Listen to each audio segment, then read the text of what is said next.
Chairman of this committee is someone I have a great deal of respect for, and I consider him a dear friend.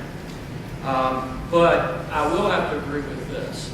I don't think it's politics, but I do think there is an enormous disparity on the vision between the two political parties when it comes to the criminal justice system. And this hearing is an example of that, greater than perhaps any that I have seen this year, any that we will probably see after this particular hearing. And I want to begin by thanking all the witnesses for your expertise and your time in being here. But I want to tell not you and not the people in the audience today, but any of those people who may be listening to this on TV or may perhaps be writing something about this in an article somewhere across the country, that these hearings are important, one, for the substance of what we actually, the bills that we hear. But they're also important because the very bills that we bring up show the priorities that we have when it comes to the criminal justice system.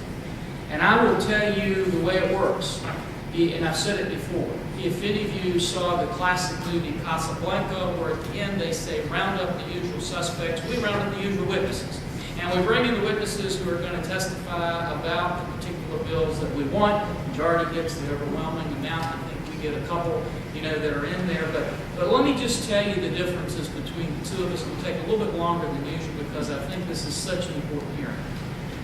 Yesterday, we had people who were shot and killed in a shopping mall in this country. We having a hearing to look at that today? No, because we don't have time to do it. The number one espionage problem in this United States, without any controversy, number one espionage problem is China. Talked about by the Attorney General. I have written letters. We have pleaded. Let us have a hearing on that and see what we can do to help stop some of that espionage. Have we had time to do that now? Will the gentleman yield? Yes, we're working on that now. Well, scheduled for next month. Well, Mr. Chairman, all due respect, if it's scheduled for next month, I haven't been apprised of that, and we've been asking for it, and we're not having it today. Third thing is, we're looking at gang networks and trying to bring gang networks down. Are we having a hearing on that? No. Sexual predator acts, the ranking member of this committee and I brought out a bill that would get tougher on sexual predator. Are we looking at that? No. Now, let me look at the four bills that we've got. Literacy and education and rehabilitation. Now, let me tell you what this bill does. If you're listening at home, it creates two lines of people when they come into jail. The first line of the people who've done what we tell them to do. If you're not addicted to something, if you're illiterate, then you get in this line. If you're addicted to something, and if you don't know how to read, you haven't ever taken the effort to do that, you get in this line. And to the line number two, we're going to give you coupons where you can, if you correct those problems, we're going to let you out of jail free. I'm saying that's not fair. But the most egregious one is this Get Out of Jail Free Act, because basically this is looking at every judge, every jury, that over and over again, the chairman of this committee has said, we need to trust our judges. We need to trust our juries. They spend a lot of time looking at pre-sentence reports, looking at what they're doing in sentences. And we're saying we don't care what you did, Mr. Judge, what you did, Mr. Jury. If this person has is over 45, completed the requisite number of years, we're going to let them out of jail. Now, let me tell you who this includes, because there's no definition of violence in here. This includes spies who betrayed the United States, terrorist organizations, gangsters, major drug traffickers, defrauders, people who've swindled elderly people out of their money, child pornography offenders. The last two things that I want to point out.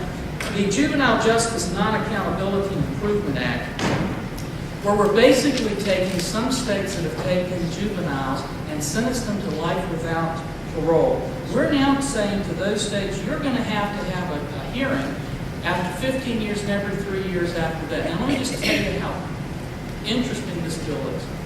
The alleged murderer of Sean Taylor, that's been in the paper recently, is 17 years old. He is being tried in Florida. Florida, undoubtedly, I would imagine, is going to go for life without parole for that murderer. Interestingly enough, he will be able, under this act, to get a parole hearing after 15 years and every 3 years after that. But his co-conspirator, who did not do the killing, who may only get 20 years or 22 years, will get nothing.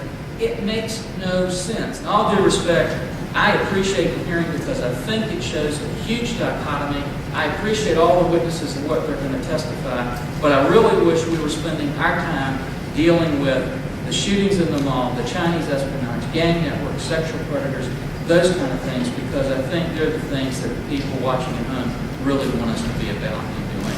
I yield back down to my